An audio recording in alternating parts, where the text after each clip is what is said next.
comptoir du Rex, au Rex de comptoir. Bienvenue dans cet endroit où on refait le monde, ou tout au moins on écoute les gens qui prétendent le refaire. Puisque comme je l'ai déjà dit, on n'a quasiment vérifié aucune des histoires que les gens vont venir vous raconter ici, donc peut-être qu'ils vous mitonnent complètement.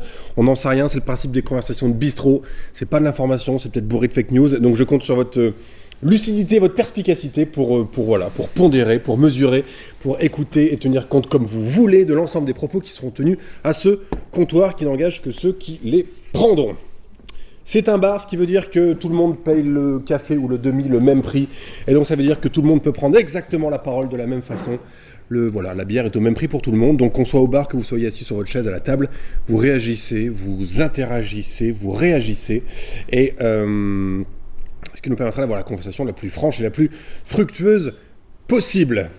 Merci beaucoup, le bar va ouvrir, et après déjà les nombreux sujets que nous avons eu à traiter sur ce bar depuis le début de la fabrique du changement, nous nous intéressons cet après-midi à la capacité de l'entreprise à intégrer en son sein et travailler, collaborer avec des profils atypiques dans tous les sens du terme. Et pour tout simplement lancer ce sujet, on a trouvé un bel atypique. Il est grand, il est fort, il a un joli bouc de policier. Merci d'accueillir Thierry Palermo, s'il vous plaît.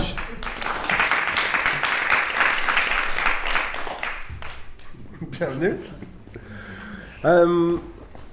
Mesdames et messieurs, je vous présente Thierry Palermo. Thierry, quel est ton métier ?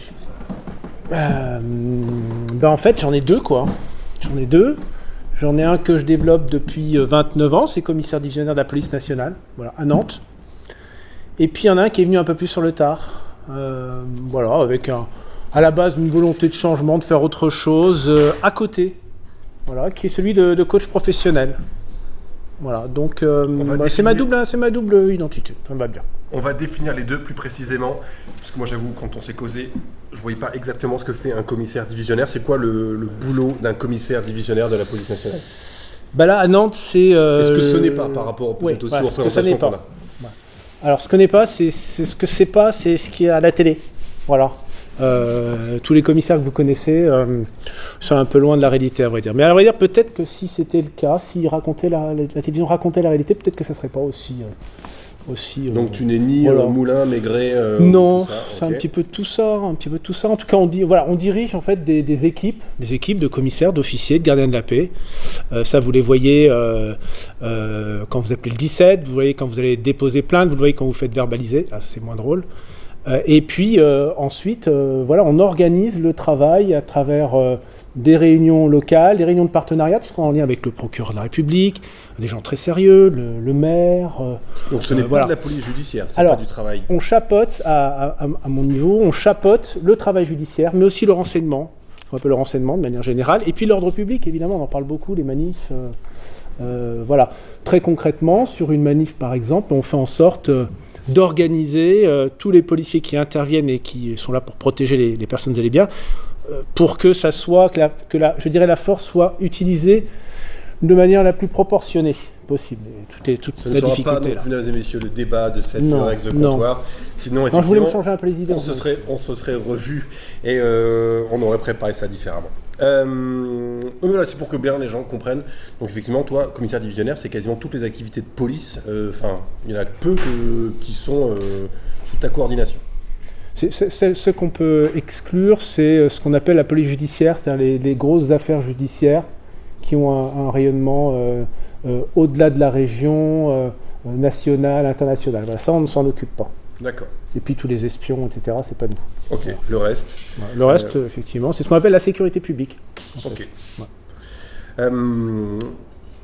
Donc voilà, j'imagine que tu as fait des études de droit, tu es rentré dans la police, tu fais ta carrière dans la police jusqu'à arriver dans commissaire divisionnaire à Nantes. Ça fait combien de temps que tu es à Nantes ? 7 ans. 7 ans que tu es à Nantes. Et effectivement, tu rajoutes à ton profil, tout d'un coup, tu te dis, puisque ça ne m'occupe pas assez de gérer cette activité en cette période de troublée, parce que j'imagine que depuis 7 ans, oui, la ZAD, ça fait comme un bout de temps que ça a dû t'occuper un petit peu. Un peu. Voilà, ouais, j'imagine. Tu te dis, pourquoi pas, tiens, je me lancerai pas, moi aussi, dans le coaching. Évidemment, c'est un raccourci. ta présentation, c'est pas comme ça que ça se passe. C'est à un certain moment l'envie de faire autre chose, en tout cas de faire différemment. Voilà. L'envie de faire, de se nourrir d'une autre matière finalement tout autour. Alors évidemment, ça tombe pas comme un coup près, coach professionnel. Souvent c'est suite à je dirais un incident de vie, qui soit personnel ou professionnel. Souvent c'est un licenciement en général quand on voilà, devient coach. Bon, on a la chance, pour l'instant je me suis pas encore licencié, ça verra, mais enfin. Voilà. En tout cas, il y a quelque chose, il y a un acte qui tombe, et puis il y a une prise de conscience que faut faire les choses un peu différemment, qu'on a envie de se nourrir d'autre chose. Voilà. Donc au départ, c'est un rejet de ce qu'on a fait avant. Et puis moi, je suis un peu dans la deuxième phase, c'est comment conjuguer les deux. Ok. Voilà. Et donc tu coaches qui sur quoi ? Alors je coach. Alors déjà pour répondre à ta question sur le temps, oui, on a la particularité de travailler, de ne pas avoir d'horaire. Bon voilà, on travaille le samedi, on travaille le dimanche puisqu'il y a le FC Nantes qui maintenant joue le dimanche, donc c'est super. Donc on s'occupe des matchs. Il y a les manifs le samedi. Et moi, je le fais entre midi et 2, le soir après 19h, 19h30, et puis de temps en temps le samedi matin. Voilà. Mon activité, en fait, elle se cumule comme ça. Comme d'autres font du sport. On ne parlera pas de ta vie familiale voilà. Non, vie privée non plus. Non. Voilà. Donc ta question, c'était quoi ? Ma question, c'était qui coaches-tu et sur quoi ? Alors, c'est très. Alors, je travaille avec, par exemple, le CHU. Donc, je coach des médecins, professeurs d'université, praticiens hospitaliers, des commerciaux, des chefs d'entreprise, puisque je travaille avec. Je suis coach, je m'appelle coach référent pour l'association 60 000 rebonds. Je ne sais pas si tu connais, certains connaissent peut-être. C'est une association qui vient en aide aux chefs d'entreprise qui ont fait faillite. Donc on accompagne les chefs d'entreprise qui effectivement sont dans une situation difficile, coach, mais aussi chef d'entreprise. Donc on forme un trio et on essaie de sortir finalement le chef d'entreprise de cette situation très délicate, professionnelle et personnelle qu'il traverse. Voilà. Donc c'est à la fois, pour répondre à ta question, c'est vraiment très varié. Naturellement, je suis effectivement sur des managers supérieurs, puisqu'en général, on dit qu'on coach à peu près ce qu'on est en pratique, quoi.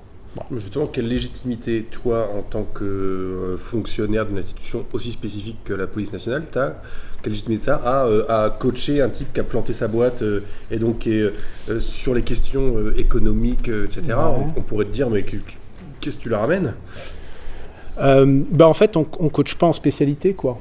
D'ailleurs, moins on connaît le domaine, et en général on dit ça, mieux ça se passe.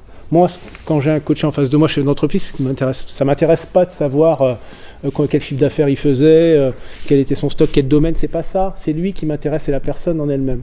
C'est le chemin qu'il a parcouru et comment il va pouvoir finalement rebondir et repartir sur une nouvelle activité salariée ou entrepreneuriale. C'est ça qui m'intéresse, c'est l'homme avant tout. C'est pas la matière. Je sais pas si. Ouais, carrément. Moi, j'ai une question. Dire des cadres dirigeants qui font du coaching à côté. Il y en a quelques-uns.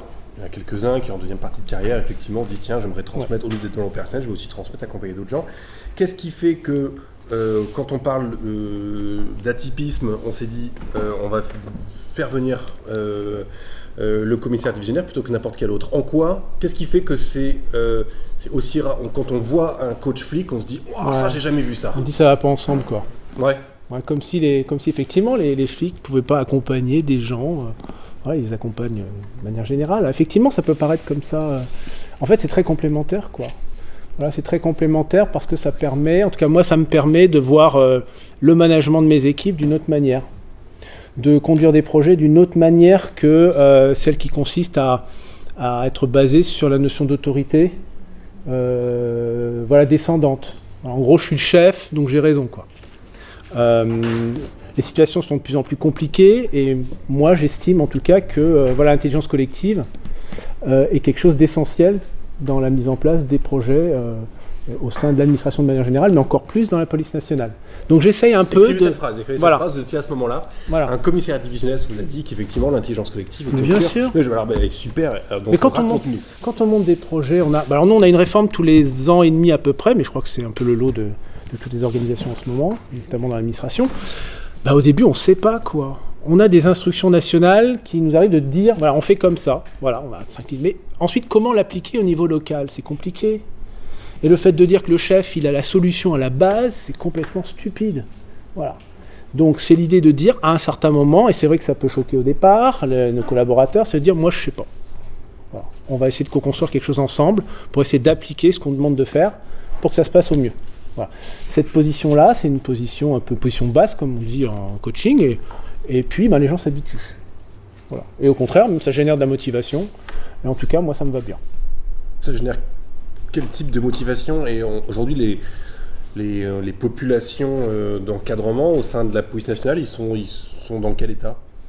On en parle pas mal ces derniers temps quand même. L'état, c'est 28 suicides depuis le début de l'année dans la police nationale. Voilà, j'étais il n'y a pas longtemps, je disais il y a 2 jours à une conférence police nationale sur les suicides, comment décliner un plan anti-suicide dans la police nationale.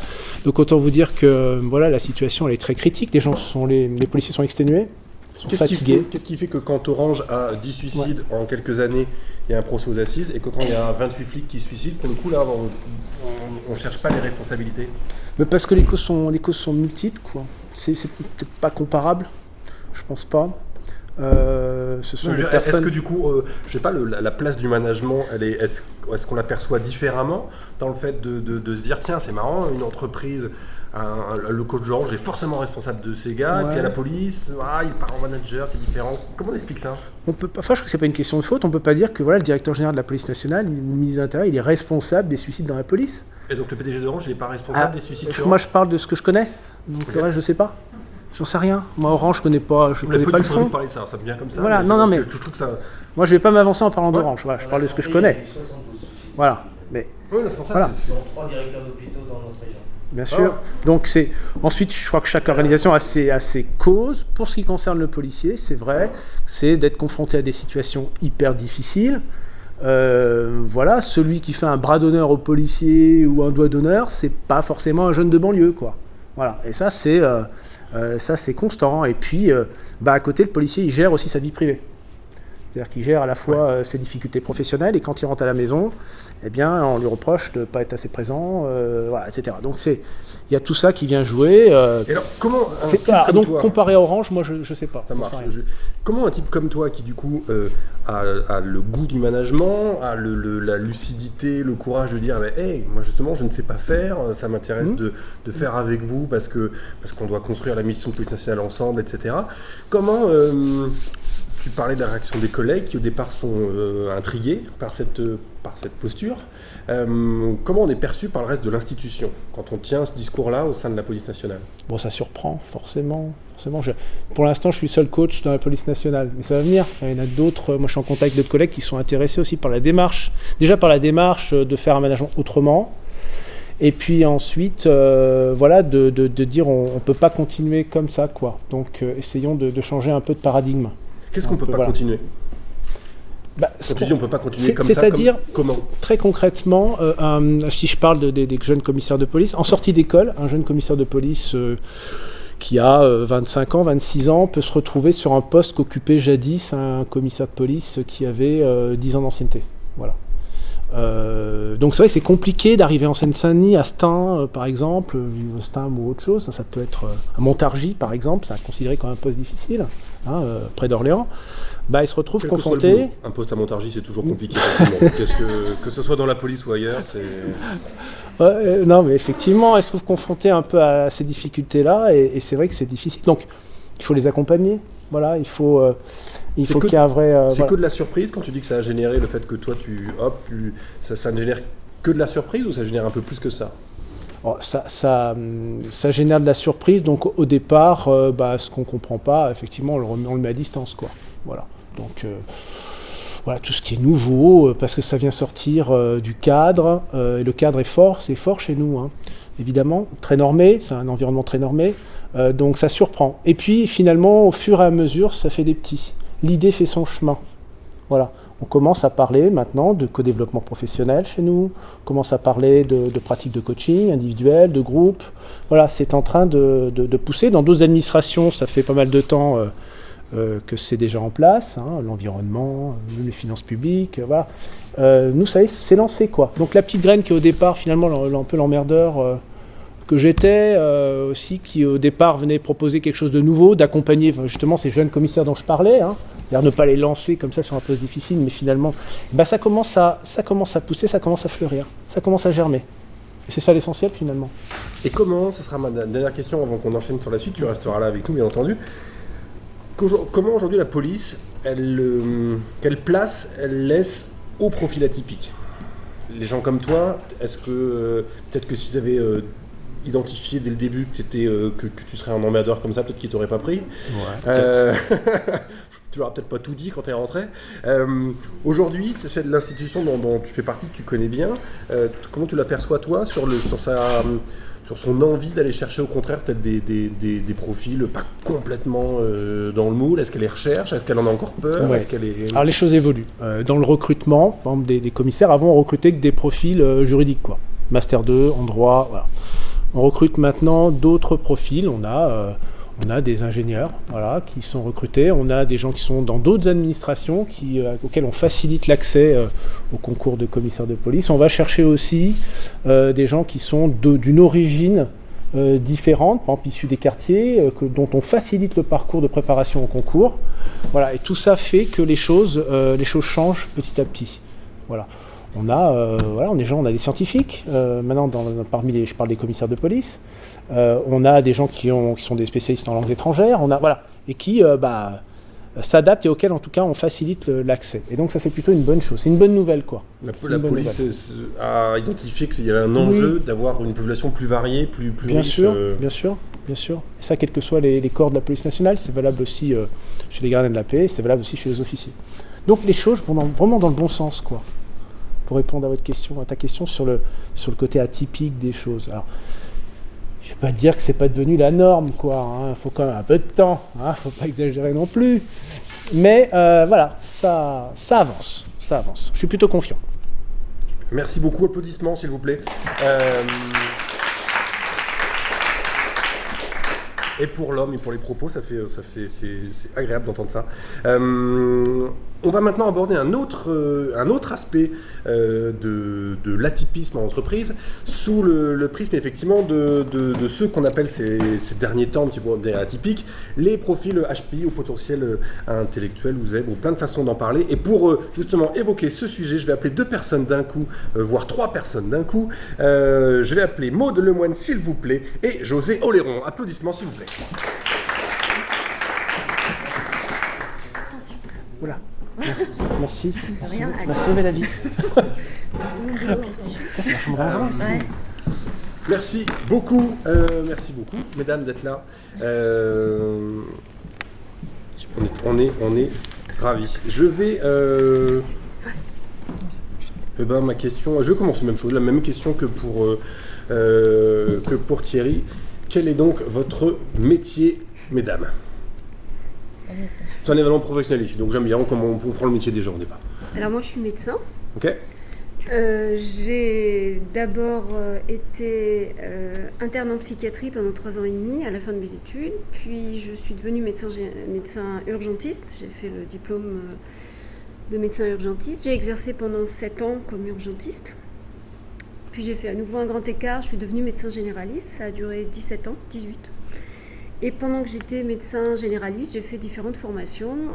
Une formation à la thérapie manuelle pour les médecins, c'est l'ostéopathie pour les médecins, c'est la même chose. Mais on a changé le vocable, faut pas mélanger. Et puis, il faut parler plus fort, c'est un bar ici, n'ont raison que ceux qui parlent plus fort que tout le monde. Au passage, après j'ai démarré un certain nombre de formations en psychothérapie. L'analyse transactionnelle, la Gestalt, l'image mentale et d'éthique, les TCC, la charcuterie et l'hypnose ericksonienne. Voilà. Et puis les dernières années de médecine générale, j'étais à mi-temps médecin généraliste et psychothérapeute, et depuis 2014, je me suis déconventionnée pour ne plus faire que de la psychothérapie. Et j'ai commencé les formations en coaching et en management. Voilà. Merci beaucoup. Maud, quel est donc ton métier ? Sur ma feuille de paye, je suis attachée de presse, transparente. Et puis, suite en fait à une aventure un peu malheureuse pendant près de 6 ans, on va arrêter, je vais revenir à mes premiers amours, à savoir la transformation digitale. Bien ou bien fort ?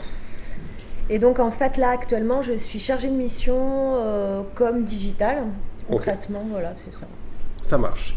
Je disais en introduction, là, l'idée c'était de focuser ensuite derrière sur effectivement un profil spécifique d'atypique qu'on peut avoir aujourd'hui, qu'on rencontre dans les entreprises ou à l'extérieur des entreprises justement, et c'est le sujet dont on va parler, qui est celui des HPI, des hauts potentiels intellectuels. José, est-ce que tu peux nous définir, parce que je crois que c'est un peu, juste de quoi on parle pour les gens.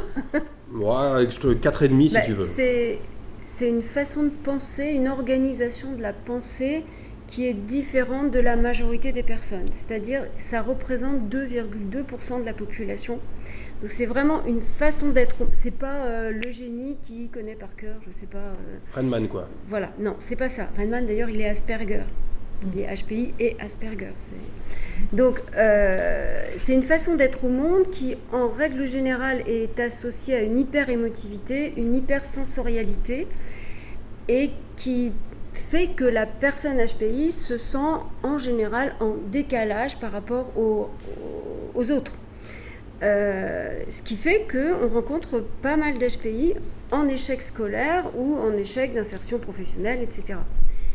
Parce qu'ils n'ont pas les mêmes codes et la même façon de réfléchir. Et moi, actuellement, moi, je suis beaucoup de HPI. Dans ton parcours dans ma de coach, pratique tu accompagnes beaucoup de psychothérapeute. De HPI. Maud, es-tu ce qu'on appelle une HPI ou te définis-tu comme une atypique ou te définis-tu pas du tout? Oui, déjà. Moi, jusqu'il y a 3 ans, date à laquelle j'ai commencé à publier mes réflexions en fait sur la transformation digitale sur LinkedIn. Voilà, je me considérais comme normal. Bon, il y avait et puis en publiant mes réflexions au fur et à mesure, il y a eu des retours de personnes qui m'ont dit mais tu as une manière globale de te poser au monde et tout ça. Moi, je n'en savais rien. Et puis, du coup, comme je suis curieuse, j'ai été voir. Moi, je pense que, oui, là, du coup, j'ai réalisé beaucoup de choses sur moi. Je ne considère pas ça, comme tu le disais, vous disiez, comme une surdouance sur... par contre, la surémotivité, la surintuition, j'ai appris à le reconstruire après cette... quand j'ai découvert ce truc-là, ouais. Oui, j'ai une manière globale de me poser à l'autre. Et donc du coup, en gros, tu te reconnais dans un certain nombre de caractéristiques de cette population des HPI, surémotivité, façon de penser différentes. Par arborescence. En fait, moi, je fais des liens bizarres. Enfin, des liens bizarres. Ils sont pas bizarres. Non. Ils sont bizarres pour ce qu'on appelle les neurotypiques, c'est-à-dire les gens qui fonctionnent normalement dans leur tête. Non, mais concrètement, par exemple, je sais prendre une prise de brief. Enfin, à la base, j'ai fait des études en communication. Je sais prendre une prise de brief, un cahier des charges, avec les 5 W, qui ou quoi, comment, et ainsi de suite. Par contre, c'est vrai qu'à un moment donné, et c'est ça que je fais un peu plus désormais, depuis que je le sais, c'est que j'écoute en fait la question qui va se pointer, qui a l'air complètement à côté de la plaque pour la personne en face.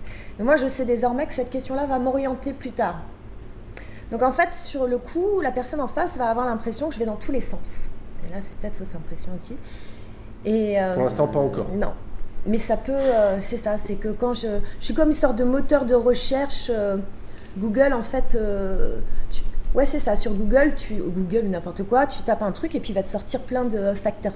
Tu mets facteurs, tu as facteur humain, facteur machin et tout ça. Moi, quand on me parle, en fait, j'ai ça dans la tête. Et ce qui fait que si tu me demandes concrètement, ça me fait paniquer.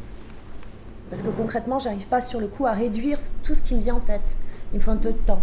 Ouais. Et à quel moment, Maud, tu as ressenti le besoin d'interroger la place de ta place à toi et la place des autres profils de type zèbre, HPI ou quel que soit le terme qu'on leur colle sur le dos, cette place-là dans l'entreprise? À quel moment tu t'es dit, là il y a un sujet quand même d'interroger? Ah non, jamais, surtout pas. Ah non. Moi, si je suis ici, c'est que je considère qu'il faut... chacun est atypique, c'est ça qu'on a oublié. On a oublié ça. J'ai une manière différente de me poser à la réalité, mais comme tout le monde. Moi, la différence, c'est que depuis 3 ans, je le conscientise avec des traits particuliers. Mais on a oublié on a oublié depuis c'est notre histoire un peu séculaire, la façon qu'on est tous différents. On est tous différents. Je crois que l'urgence, là, c'est de vraiment reconscientiser le fait qu'on est tous différents, qu'on a des talents différents et que chacun peut avoir sa place dans l'entreprise, surtout quand on parle d'intelligence collective. L'intelligence collective, par définition, c'est pas la somme des plus hauts QI ou la somme des plus grands experts. Ça commence à... C'est des trucs...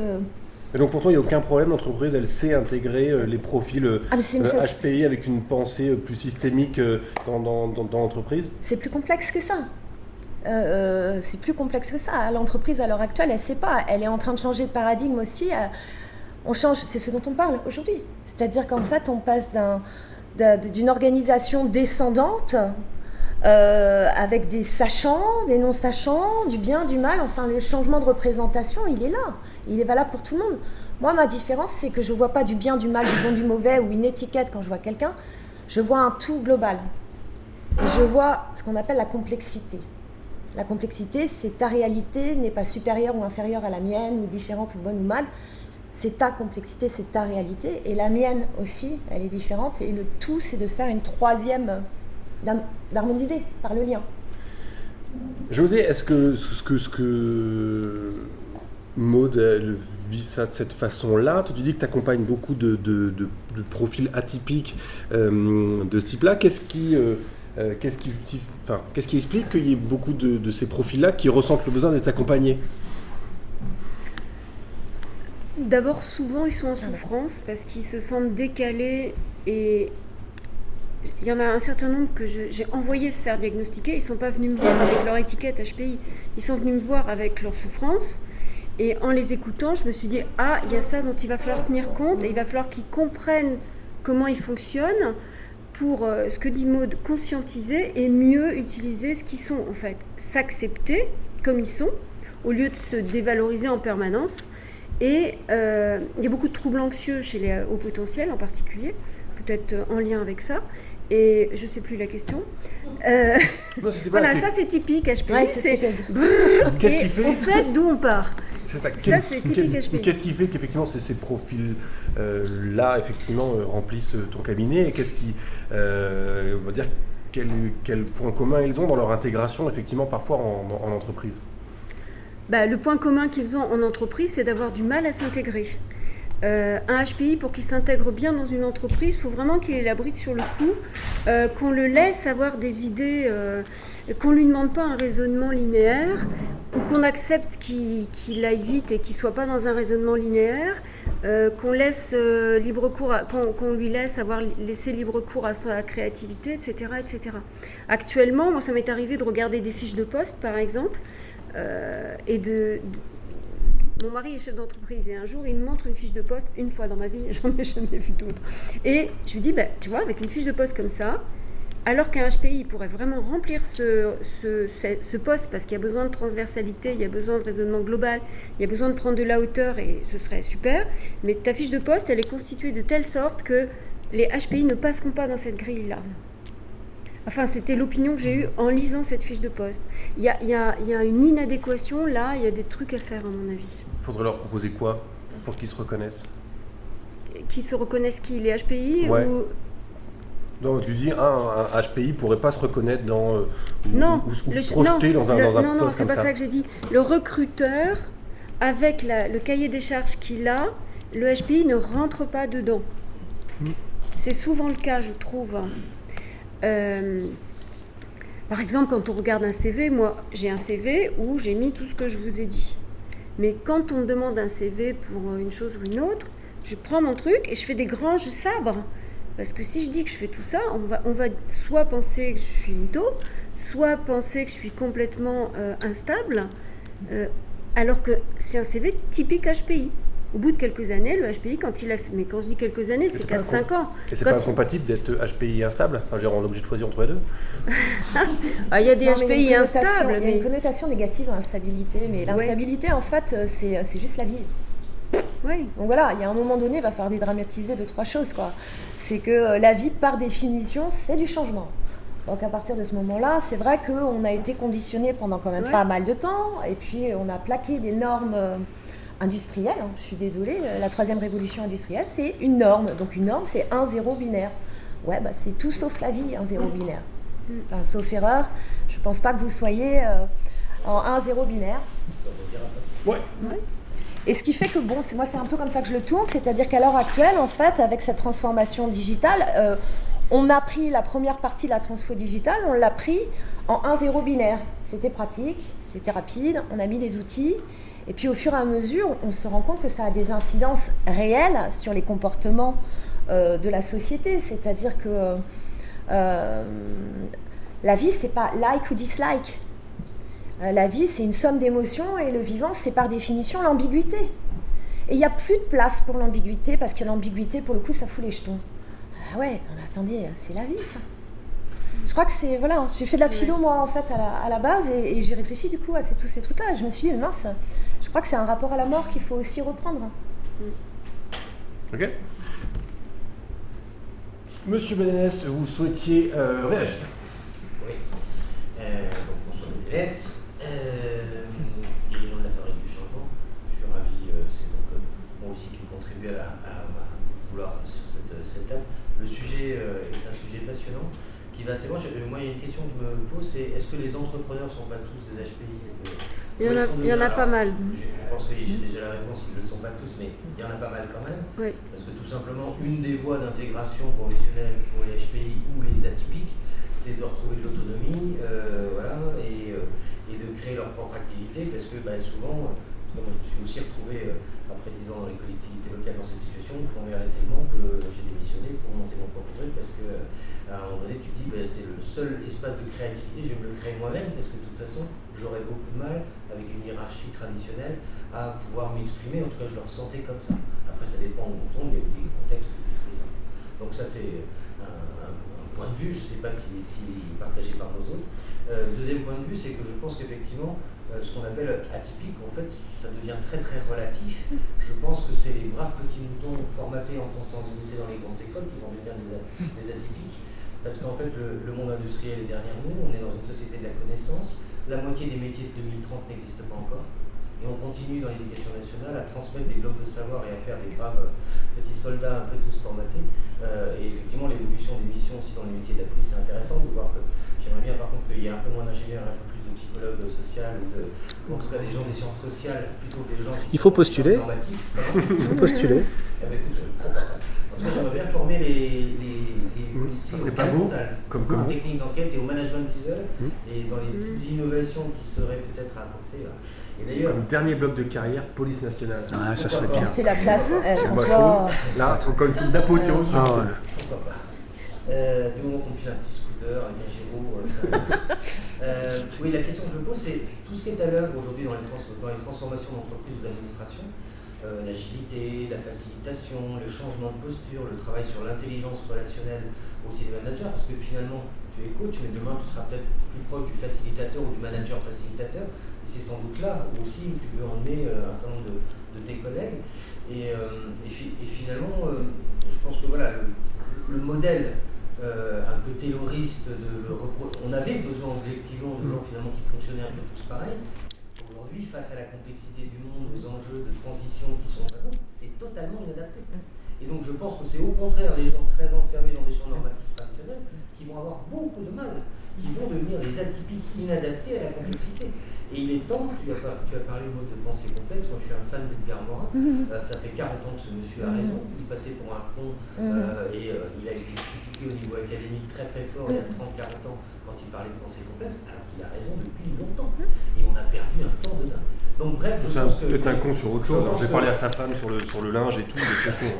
Au-delà des cas particuliers d'HPI qui sont encore, je pense, une population particulière, mais au moins ce qu'on appelle les atypiques, qui sont finalement tout simplement ce que les grandes entreprises appellent encore un peu emmerdeur, ou lui il a une grande gueule, il n'a pas la langue dans sa bouche. Il utilise toujours tout simplement les choses pour faire avancer le public dans des univers très hiérarchisés classiques. Alors moi j'ai une question. Ouais, pardon, je complète et oui, ça va peut-être. Clairement, comme j'ai dans l'imaginaire collectif, dans ma boîte, en fait, chargé de mission, c'est une sorte de placard. Moi, je m'en fous, j'en ai fait une liberté. Parce que pour le coup, ça me permet en fait de sentir, parce qu'il y a ça aussi, de sentir à la fois le terrain, le middle et j'ai accès aussi à la stratégie. Et je me rends compte qu'en fait, ce que je raconte concernant la complexité du monde et tout ça, sur le terrain, au niveau des postiers, et ça je le fais savoir au niveau du top, ils pigent parfaitement ce que je raconte, y compris avec des gros mots et ainsi de suite. Ils pigent parfaitement, et c'est tout à fait logique. Pourquoi ? Parce que finalement, ils sont déjà avec cet outil-là dans la poche, dans la relation de fait. Ils sont à la fois clients digitalisés, ils sont tout à la fois. Par contre, au niveau du top, on pense qu'ils n'ont pas tout compris, ils ne sont pas digitalisés. C'est faux, c'est faux, c'est faux. Ils sont adultes, ils sont déjà dans la... Les managers qui disent ça n'ont même pas de profil LinkedIn. Oui, et ils sont déjà en fait dans le mode relationnel qui correspond au digital. Donc qu'est-ce qui fait qu'il y a un désengagement et des RPS en fait ? C'est que simplement il y a toute une couche en fait qui pour le coup elle doit se transformer. Et c'est ni bien ni mal en fait, c'est que pendant des années on lui a dit bon bah c'est bien, tu rentres dans les cases, tu montes et ainsi de suite, c'était ainsi fait. Et puis là du jour au lendemain on leur dit bah maintenant tu dois devenir collaboratif. Moi j'ai fait toute ma carrière là-dessus, t'es sûr du coup là ? Et tout avec en plus des adultes. Désormais il y a quand même des adultes. J'entendais ce matin des personnes dire oui non mais il y a certains qui ne veulent pas prendre l'initiative. Ceux qui ne veulent pas prendre l'initiative, ils la prennent dans leur vie, déjà, c'est faux. Et en plus, ils n'osent pas la prendre aussi parce qu'ils disent si c'est pour lui filer ma bonne idée et qu'il la récupère pour sa propre pomme, c'est pas... Enfin, ça va, on n'est pas dû. Un petit rebond là-dessus pour faire intervenir José, peut-être. Est-ce que finalement, c'est pas tout ça aussi le fruit de notre éducation ? Parce que j'ai eu la chance, moi, il y a un peu plus de 40 ans maintenant, de faire des écoles Montessori effrénées, avec des parents qui étaient très militants. En fait, je ne comprends pas que ce ne soit pas la norme. C'est-à-dire, je ne comprends pas pourquoi tous les enfants, alors que ça donne des résultats prodigieux, qu'on est désormais classé 61e derrière l'Azerbaïdjan au niveau mondial sur l'innovation pédagogique, que les pays scandinaves trustent toutes les premières places avec des méthodes freinées Montessori depuis 35 ans. Donc, qu'est-ce qu'on attend ? Est-ce qu'on continue à produire des petits robots tétanisés par la peur de mal faire et en compétition, ou est-ce qu'on veut des facilitateurs de main qui savent travailler en coopération et en intelligence collective ?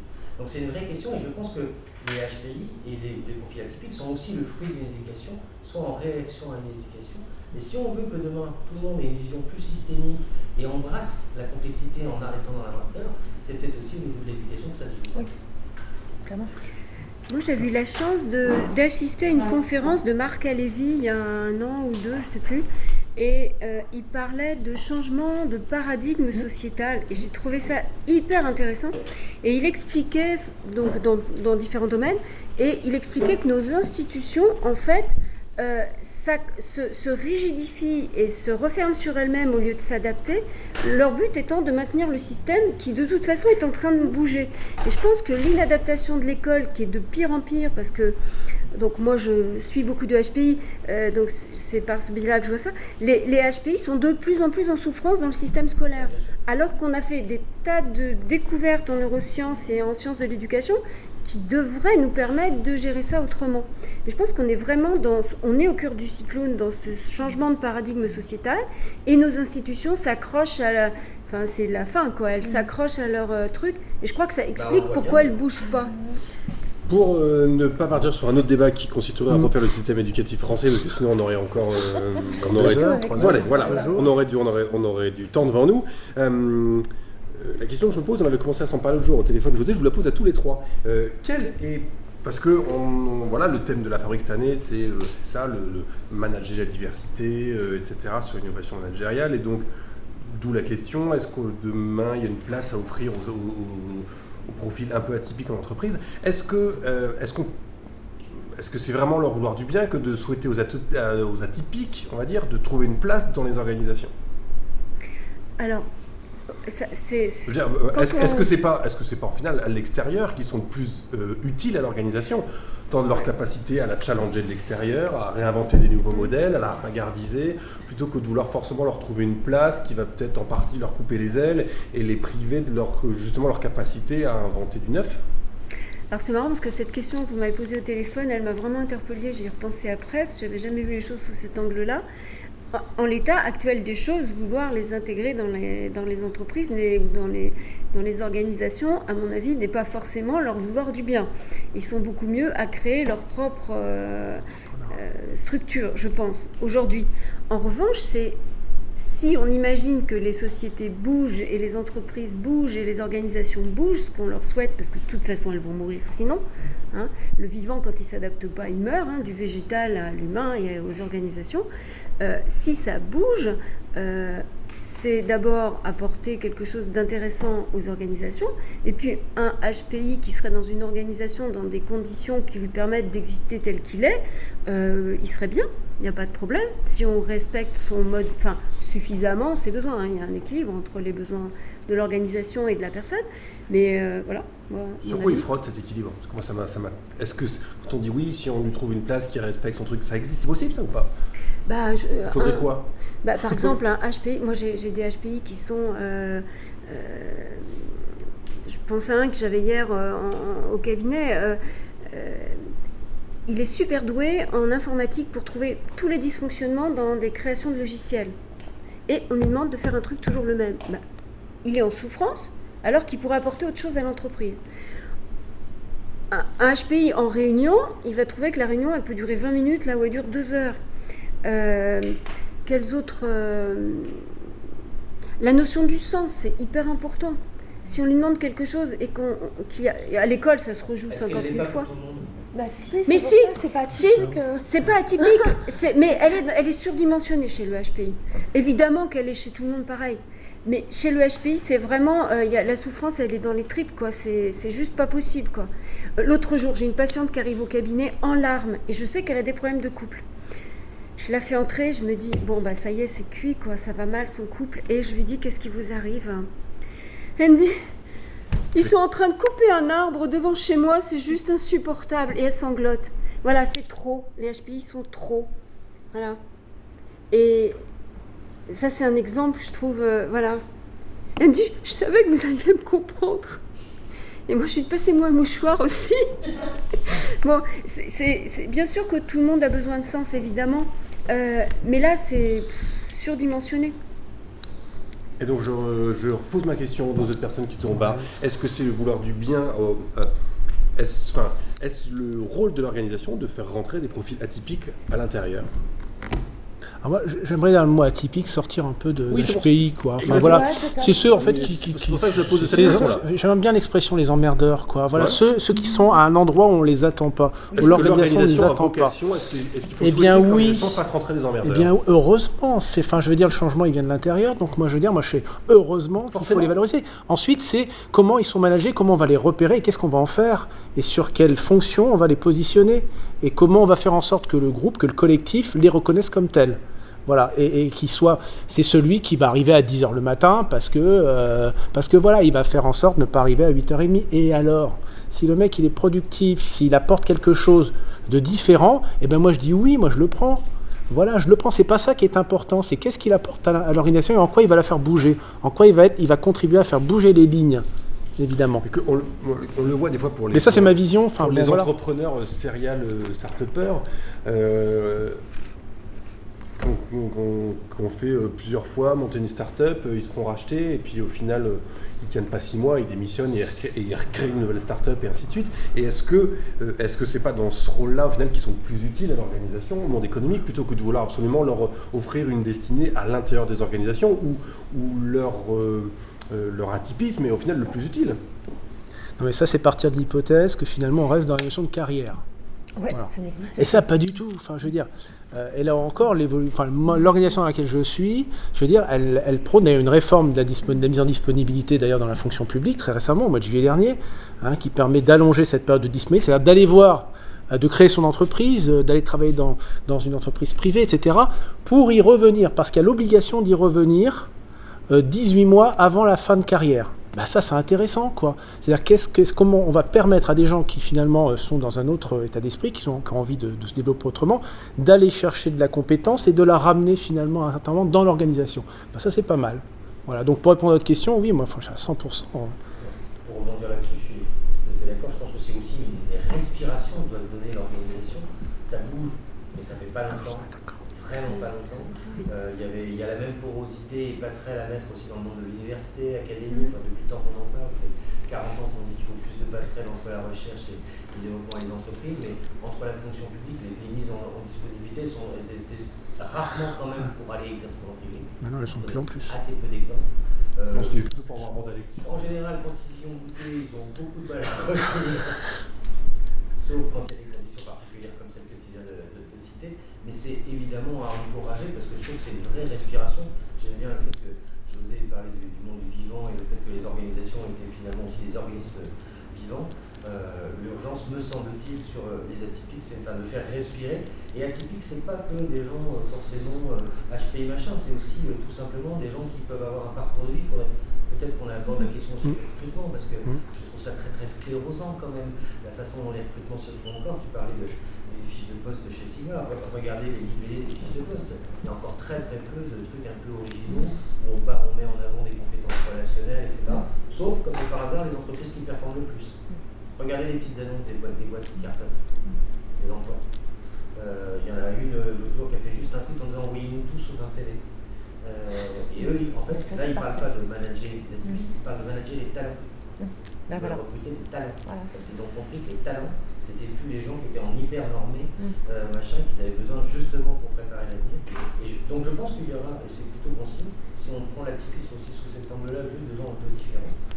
Mais on est tous différents. Enfin, c'est ça. Moi, je l'ai écouté parce qu'il avait fait un tour du monde d'un an et demi. Pas parce qu'il avait un peu plus simple. Parce que je me suis dit, tu vois, la maturité du gamin, après avoir vécu un an et demi en Amérique latine et fait des petits boulots, il aura peut-être un peu plus d'envie et machin que gosse de riche qui a fait une grande école à 12 000 boules l'année.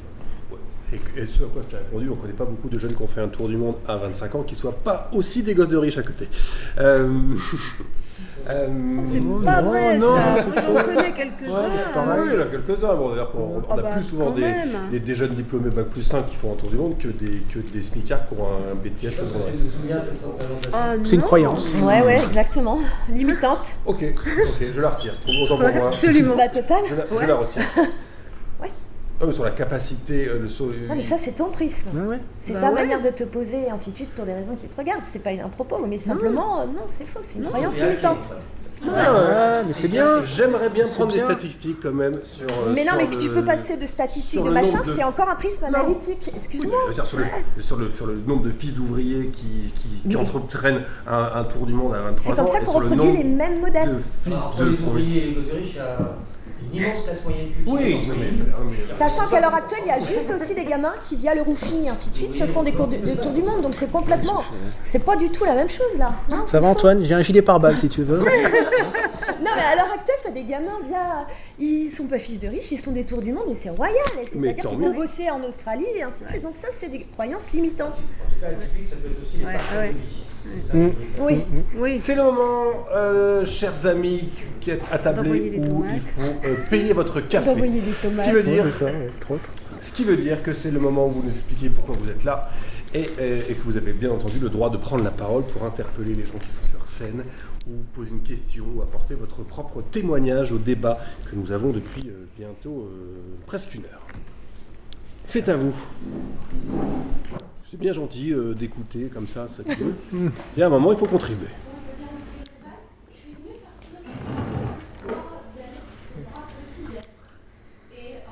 Rien à voir avec le fait que vous ayez une corde sur la tête, par exemple? Non, elle est licorne. Ok, C'est une licorne. Ouais. Ok. Bref, allons savoir de quel côté. Je voudrais juste apporter un regard par rapport à l'ultra-sensibilité, l'ultra-émotivité et l'ultra-rapport à la justice. Et ça, c'est juste énorme. C'est juste ce qui ne l'est pas.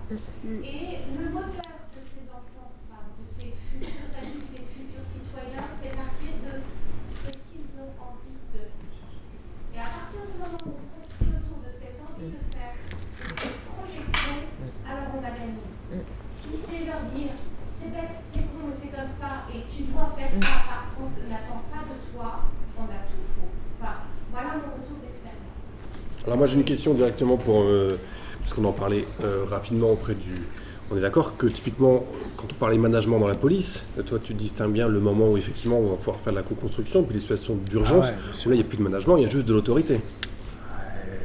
L'autorité, oui.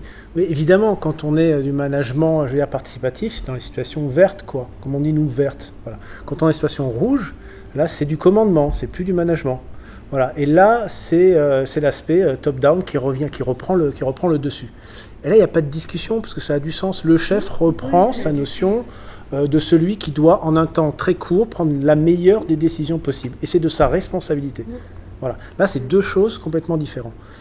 Et ça arrive, je sais pas, en matière judiciaire par exemple, quand on va le matin à 6h interpeller quelqu'un, on le voit dans les films, donc vous voyez, il y a tout le dispositif qui se met en place, les véhicules, etc.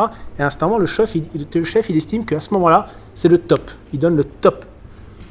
Ben ça, c'est une vraie responsabilité. Et la personne va dire « Ah ben j'aimerais bien qu'on s'interroge tous ensemble sur le bon moment, à 5 minutes près, voilà, de l'intervention. » Non, mais ça, c'est pas possible, quoi. Voilà. Ça, c'est pas du management. Ça, c'est Est-ce que l'entreprise, elle peut garantir à chaque instant à un enfant ZEB, effectivement, je vais t'écouter et tu vas faire que... Mais non, mais moi je trouve que Thierry a complètement raison. Moi, quand je faisais du SAMU, c'est pareil. Bon, il faut que les choses aient du sens, mais il y a un moment, c'est on y va et on obéit. Mais tu as besoin d'un cadre. Chez les zèbres, on dit souvent qu'ils ont un rapport difficile avec l'autorité. Moi, je m'inscris complètement faux avec ça. Quand l'autorité est juste, qu'ils la sentent légitime et qu'elle a du sens, c'est des gens qui sont exemplaires. Tout à fait. Donc, non, moi je suis tout à fait d'accord avec ça. Il n'y a pas de... Je m'inscris complètement en faux, c'est-à-dire qu'en plus il y a une image populaire, c'est des gens ingérables. Bah, pas et du moi tout. j'ai aucun problème avec du tout. l'autorité. Si elle est juste, c'est-à-dire on se l'applique et c'est très exactement ce qui doit se passer désormais dans la transformation. C'est le fait ce que je dis, pas ce que je fais. C'est fini parce que l'outil digital, le RSE, peut démontrer que finalement tu t'appliques pas à toi-même ce que tu demandes aux autres. Oui, mais si ces profils-là ne savent respecter que la perfection, ils la rencontreront Il jamais. n'y a pas de perfection. On parle pas de perfection, on parle d'autorité juste des gens et qui légitime, sont c'est pas pareil. juste légitimes et qui sont en plus savent expliquer. Tu ne trouves pas que ça devrait être la norme du management d'avoir des managers qui soient des facilitateurs, qui soient justes et équitables, qui soient dans la reconnaissance. Bien sûr, mais sauf que je dis. C'est ce qui fait le succès de Tesla, c'est ce qui fait le succès des 10 entreprises les plus performantes au monde qui n'existaient même pas il y a 15 ans. Oh, mais quelle mission on leur met, enfin quelle responsabilité on leur met sur le dos à ces gens, on leur demande d'être des gens parfaits. Non, pas du tout, c'est d'être humain et d'être en accord avec leurs valeurs. On veut plus d'experts. Exactement. On veut de l'intelligence relationnelle. C'est de dire je suis désolé. Qui savent être juste, exemplaires, 24 h sur 24, tout le temps est perçu comme tel par leurs équipes. En cohérence avec ses valeurs. En cohérence avec ses valeurs. Mais même quelqu'un qui te dit, puis voilà, sur ce coup-là, je sais pas. Moi, j'attends pas de mon manager qui me dise qu'il sache tout. Parce qu'il me fout les jetons dans ces cas-là. J'attends mon manager qui, à un moment donné, si moi je sais pas, qui dise, peut-être, c'est vrai que là, c'est un peu chaud, on va peut-être aller voir... on va peut-être en parler aux uns et aux autres. Enfin, moi, j'attends pas d'un mec qui me dit... aussi. Je me permets, je trouve que c'est intéressant ce que tu dis sur le fait qu'on a une représentation totale beaucoup de l'homme ou de la femme présidentielle qui nous apporterait des solutions verticales. Moi, j'ai pas besoin de ça. Alors que leur vrai job aujourd'hui, c'est de devenir des metteurs en scène de l'intelligence collective, d'écouter la société civile, d'écouter les gens qui ont des choses à proposer pour co-construire. Et être capable, en humilité, en modestie, de dire je ne sais pas. Par contre, mon job, c'est d'aller trouver la réponse. Et c'est de connecter les énergies pour qu'on la trouve. Putain, c'est cool. Moi, je pense que le rôle du futur manager facilitateur, c'est d'assurer finalement un cadre de sécurité psychologique et physique à tous ses collaborateurs. Attention, ça veut dire en faisant du sur-mesure, puisque désormais, ta réalité n'est pas ma réalité, donc ça ne va pas rentrer forcément dans des cases. Donc ça, c'est un taf. De fait, il faut virer tout ce qui est remonté d'indicateurs. Parce que les mecs, ils n'arrêtent pas, ils sont 1, 2, 1, 2, 1, 2. S'ils continuent là-dessus, tout comme les RH, ils vont disparaître. Ça va être remplacé par l'intelligence artificielle. Donc autant se concentrer justement sur la complexité en admettant que toi-même, tu es complexe. La base, c'est ce que j'avais dit, c'est d'aller chercher en fait tes endroits, un peu ton caillou dans la godasse et tout ça. Et ça, c'est pas très agréable. Déjà, tu le fais pas dans ta vie, sauf quand tu es confronté à une situation de survie. Enfin, moi, j'ai été confrontée, hélas, dans des situations de survie physique ou psychologique. Et clairement, dans ces cas-là, je vous prie de croire que le bien, le mal, le bon, le mauvais, t'en as rien à foutre. Hein. Tu es dans l'instinct de survie. Et ça, on va tous rentrer dans la survie, qu'on le veuille ou non. Parce que les choses autour de nous, c'est moyennement engagé. C'est pas pour ça que c'est fini. Par contre, il faut se rendre compte qu'il n'y a plus de bien, il n'y a plus de mal, il faut bouger. C'est ça qui nous bloque.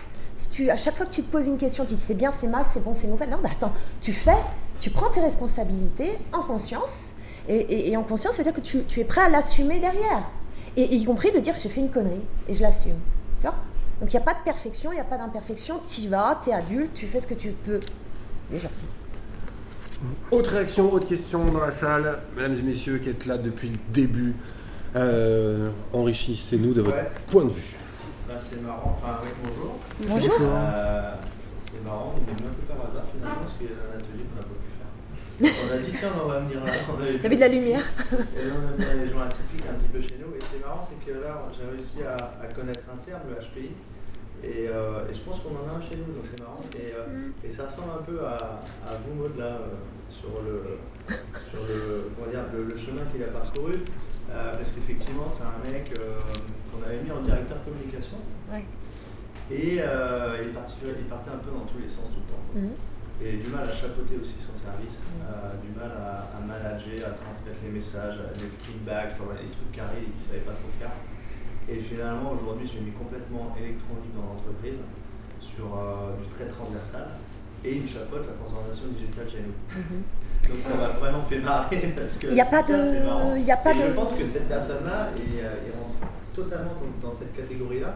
Et je pense que ce qu'on a bien fait, c'est effectivement de ne pas le laisser dans un endroit très fermé, comme ça avait pu l'être quand il est arrivé, c'est-à-dire dans un service complètement cloisonné. On l'a laissé complètement s'ouvrir sur l'entreprise, un peu au milieu de tout le monde. Et aujourd'hui, on exploite vraiment son potentiel. Est-ce que vous aviez envisagé une autre option au départ, face à cette difficulté Non, bah après, entre guillemets. Non, mais surtout pas, parce que est-ce que ça autrement, ouais. Parce que là, ça paraît tellement naturel finalement, enfin sans savoir ce qu'est un HPI, finalement, voilà, on va le prendre et on va lui donner finalement le poste qu'il lui faut, quoi. Naturellement, mais parce que voilà, nous on a une ouverture d'esprit aussi peut-être chez nous. C'est pour ça, donc on aime bien mettre des gens où ils ont envie et besoin d'être, enfin voilà, où ils vont vraiment exploiter le potentiel, quoi. Donc là, on a vu qu'il n'était pas pile poil bien dans ce qu'il était, où il était, donc voilà, on a essayé de chercher, puis ça s'est fait naturellement. On a laissé le truc faire. Mais c'est lui qui a limite créé le truc, peut-être. Ouais, en général, c'est ça. Moi, c'est ce que j'ai fait. Ouais, c'est ça. Mais sans m'en rendre compte. Hein. Oui, bah, c'est ça. C'est pour ça que ça me fait trop rigoler. Ah voilà, c'est ça. Ouais, mais c'est ça, c'est un empêcheur de tourner en rond. Tu es dans ta case et puis tu tournes en rond. J'ai attends, ouvre la fenêtre, je te promets, ça peut faire du bien. On peut en avoir combien dans une boîte qui est comme ça? Déjà, il n'en existe pas beaucoup, 2%, vous disiez. Alors déjà. 2,2. Ça tombe bien, c'est la limite au-delà duquel c'est gérable dans une entreprise. Ça dépend de la entreprise. boîte aussi, mais voilà, je pense qu'on en a peut-être qu'un, je pense, un, peut-être deux, mais voilà, sur 160 personnes. Donc voilà. Mais il fait terriblement avancer. Et ça répond à ta question, Antoine. Est-ce que ça rendrait service aux atypiques HPI de les intégrer en entreprise? Quand ça se passe comme ça, c'est gagnant, ça rend service à tout le monde, quoi. Alors, paradoxalement, en fait, vous avez fait un acte d'autorité. Moi, j'ai découvert il n'y a pas longtemps la définition d'autorité, l'origine étymologique. Enfin, c'est Michel Serres, il y a une vidéo très intéressante d'ailleurs, c'est augmenter l'autre finalement, le tirer vers le haut. Finalement, vous l'avez tiré vers le haut d'une certaine manière. Donc c'est un acte d'autorité. C'est assez drôle, paradoxal un peu. C'est le job des managers. Bah oui, bien sûr, tout simplement. Juste un petit apport. Dans notre métier de consultant, nous en ce moment, quand on accompagne les transformations des politiques RSE, on rencontre sur des missions transversales beaucoup de profils un peu atypiques qui sont souvent positionnés sur des missions transverses parce qu'on ne sait pas toujours bien à qui les confier. Il y a une intuition qu'il faut quand même des profils, peut-être en tout cas comme des qualités relationnelles. C'est à la fois très intéressant parce que c'est souvent des belles personnes et des profils intéressants. Par contre, il y a parfois des soucis de légitimité interne, c'est-à-dire qu'on les a mis là, ils sont sur la politique RSE, la qualité, le machin, etc., ou la transition, truc-muche, ils font souvent du bon boulot, mais pas toujours la crédibilité ou la légitimité interne, ça dépend des tailles de structure, peut-être c'est encore plus vrai peut-être dans les grosses structures, où voilà, il est bon ton de se moquer un peu, parfois de dire oui, bon, on l'a mis là, alors quand ils font un vrai bon boulot. Donc voilà, bien travailler cette légitimité-là, parce que quelquefois ça peut être piégeux pour le profil, qui en transversalité de toute façon va prendre des coups, c'est normal, et c'est ce qui rend aussi le métier passionnant. Mais pour le coup, avoir un vrai sponsoring et un vrai soutien des équipes de direction quand ils les placent à ces trucs-là, sinon ils peuvent exploser. José, tu me disais quand on préparait le truc que effectivement c'était des profils qui par contre effectivement n'étaient pas forcément réputés pour être d'excellents managers. À l'heure actuelle, je suis désolée. Alors, Je pose une question. À l'heure actuelle, ouais. Oui, à l'heure actuelle. parce que le pouvoir. À l'heure actuelle. Ah oui, non, en général, ils sont pas dans le pouvoir. Non. Ils sont pas dans le pouvoir, mais quand on leur demande de faire des reporting, des machins comme ça, ils détestent. Ouais. Et en fait, c'est pas qu'ils savent pas, c'est que ça les gaffe, quoi. Oh, c'est Donc, chiant. ils le font pas. C'est ça. Non, il y a des gens qui sont. Mais c'est tout à fait respectueux. Hein. Il y a des personnes qui aiment bien faire ça. Hein. C'est pas. Justement. Et tant mieux, enfin, je veux dire, tant mieux.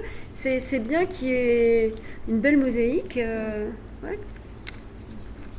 Et d'où ils tirent leur source de reconnaissance? Alors là, S'ils en ont besoin. s'ils en ont souvent, besoin. l'estime de soi est compliquée. Et parce qu'en fait, chez un HPI, souvent, si on reparle des HPI, mais en même temps que la personne sait, a conscience du domaine qu'elle connaît, elle a en même temps conscience de tout le domaine qu'elle ne connaît pas. Donc, c'est rarement des gens qui se... Je cherche le mot. On demande. Ouais. L'estime de soi. Ouais, l'estime de soi, elle est vraiment... Enfin, moi, je sais que c'est vraiment un travail qu'on fait beaucoup en thérapie parce qu'il y a vraiment une carence d'estime de soi et avec donc un besoin de reconnaissance important. Et ça peut être à l'organisation de veiller à l'apporter. Hein, Sachant qu'en général, ce sont sur des critères qui ne sont pas reconnus à l'heure actuelle, c'est-à-dire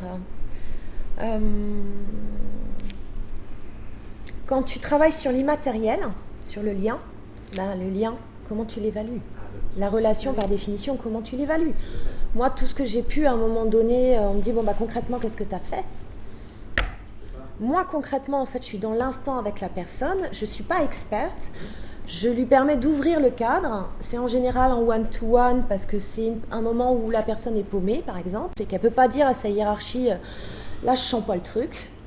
Et à partir de ce moment-là, selon son expertise, selon son contexte, selon sa réalité, on va essayer de chercher, parce que j'ai cette possibilité-là, de chercher dans tous les angles, dans tous les trucs. Et à un moment donné, il dit, ah ouais, ça peut-être. Je dis, vas-y, et tu reviens à moi s'il y a un truc.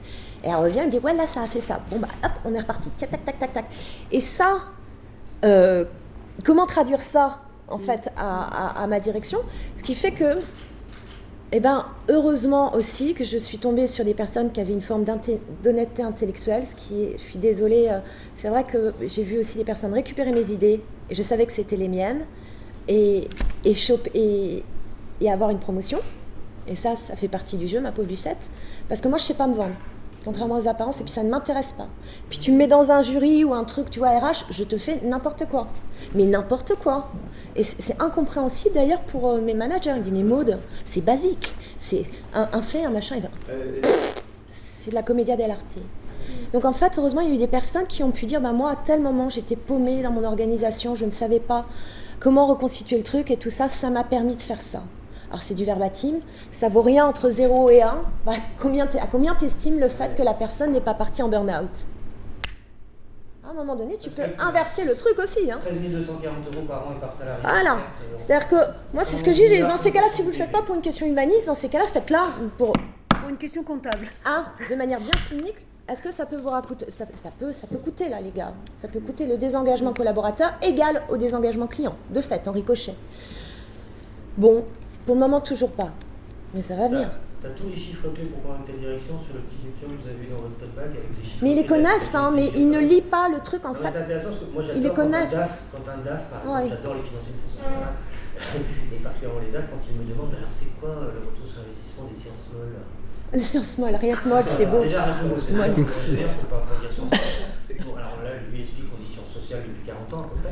Et puis on a, et c'est là où ça devient intéressant, notamment avec les apports de neurosciences, mais pas seulement. Tout simplement aussi, par exemple l'université de Louvain en Belgique, laboratoire de psychologie sociale, qui a mesuré le taux de testostérone, c'est-à-dire l'hormone du stress. On a fait des analyses dans les cheveux d'un certain nombre de managers voilà, à un instant T, et puis on refait les analyses un an après pour voir s'il y a eu des bienfaits des formations, des accompagnements, etc. Chute du taux de 60%. Donc, même pour les scientifiques aujourd'hui, on peut leur apporter des preuves qu'on n'est pas juste des doux rêveurs quand on parle d'innovation managériale, de manager autrement ou de la diversité, que voilà, c'est tangible et qu'ils y ont intérêt. Si le bon sens élémentaire leur avait échappé, il y a des chiffres. Toute réaction, s'il vous plaît, qu'il nous reste à peine 5 minutes pour terminer cette séance. En fait, je voulais rebondir sur ce que madame disait, c'est-à-dire par rapport au CV.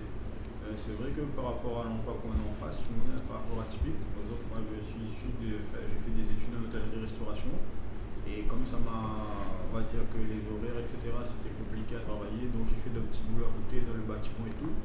Et pour arriver aujourd'hui, j'ai travaillé aussi dans l'éducation populaire, etc. Donc pour arriver aujourd'hui à Veolia, donc c'était vraiment le grand écart. Et c'est vrai que quand on présente notre CV, on a tendance à prendre en fonction de ce que l'employeur a besoin. Même si notre CV est riche, on a beaucoup de parcours. On va apprendre, par exemple, si on est dans un domaine plus bâtiment, on va essayer de chercher ce qu'on a fait dans le bâtiment, etc. Donc là-dessus. Après, je ne sais pas si j'aurais fait, c'est mon avis à moi, c'est mon expérience à moi, c'est-à-dire quand on dit qu'est-ce qu'on en retire de ça, qu'on est parfois atypique et que justement on veut faire partager ça à une équipe, et quelle satisfaction. Moi, c'est, comment dire, dans un groupe, voir tout le monde content, l'équipe, le collectif est satisfait, c'est ça la satisfaction en fait. Il n'y a pas plus que ça. C'est-à-dire, voilà, pour moi ça tombe sous le sens. C'est pas pour. J'ai pas d'estime ou quoi que ce soit à retirer de ça en fait. C'est juste on le fait parce qu'on le fait. Peut-être c'est mon éducation qui est comme ça, mais sans pour autant en tirer des bénéfices ou aller voir le DG pour lui dire ouais, il faut augmenter parce que tu vois, moi j'apporte ça, etc. Non, même pas. Ce qui est intéressant, c'est que Veolia t'a engagé quand même avec un parcours tout à fait. qui pouvait sembler atypique pour eux. En fait, c'était un peu risqué, mais ils ont pris le risque, donc tant mieux pour eux, mais tant mieux pour moi aussi. Pour l'instant, ils ne regrettent pas. Les anglo-saxons ne disent pas prendre un risque, mais take a chance. Ouais, les Québécois aussi, ouais. Voilà. Après, je veux dire, comme vous disiez tout à l'heure, très justement, c'est que c'est vrai que l'éducation nationale et le parcours scolaire en France était un peu, on va dire, il faut le réformer, puisqu'au final, en troisième, demander à quelqu'un qu'est-ce qu'il va faire dans 10 ans de sa vie, quel métier il veut faire. C'est vrai que moi, comme par exemple, moi j'ai choisi le restauration, mais c'était pas forcément quand j'ai fait les études et tout, mais c'était pas forcément mon kiff. Donc je pense qu'il y a quelque chose à mener là-dessus aussi, puisque au final. Avec des conseillers d'orientation pour jamais l'aimer. Voilà, nous c'était pire encore à la Réunion, c'est-à-dire le conseiller d'orientation c'était notre professeur principal. Donc il faisait du français et en même temps de l'orientation. C'était peut-être pas pire. C'était peut-être pas pire. Donc voilà. Donc après, toi, quand tu arrives à 20, 21 ans, etc., tu vois, c'est pas ce que je veux faire. Moi, je veux faire ça, avoir ça, mais ton métier de base, il te donne pas ça, quoi. Il y a un lien qu'on n'a pas fait aussi avec, on n'en a pas parlé tel que, en tout cas, mais ce que tu dis, mais me fait penser, c'est les intelligences multiples, c'est la prise en compte aussi, tout simplement, qu'il y a plein de formes d'intelligence, et ça fait 200 ans que la République française a choisi de petite sélection des pseudonymes, l'intelligence logico-mathématique, manque de bol, c'est dont on a le moins besoin désormais. Et c'est aussi absurde que si on avait choisi le sport comme une petite sélection, ce que font les États-Unis par exemple, c'est à peu près aussi bête. Et la prise en compte de ces intelligences multiples, ça amène aussi plein de questions sur le recrutement, le staffing, les équilibres et les alchimies d'équipes et de profils qu'il faut dans les équipes. Et finalement, on sait bien que dès qu'on se ressemble tous au sein d'une équipe, c'est là où, à mon avis, ça devient dangereux. Parce que pour le coup, on n'a plus d'angle.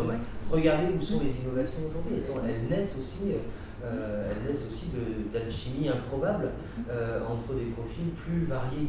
Je pense que cette variété et cette respiration, ça passe aussi par la diversité et la prise en compte des intelligences multiples.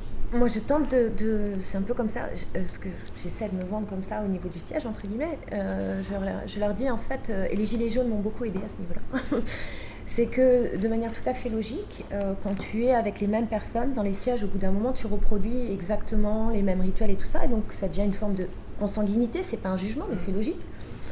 Et ce qui fait que tu as plein d'angles morts. Et sachant qu'en plus le système a promu les personnes qui étaient vraiment en mode séquentiel et effet-cause, quand tu te retrouves avec une base qui pour le coup est au niveau relationnel, avec des liens et tout ça, et qui a une vue globale, hein, parce que c'est ça qui se passe à l'heure actuelle au niveau du bottom, bah, ça donne un truc qu'on ne voit pas venir. Donc, moi je pense, enfin, des hypersensibles peuvent être une forme de radar.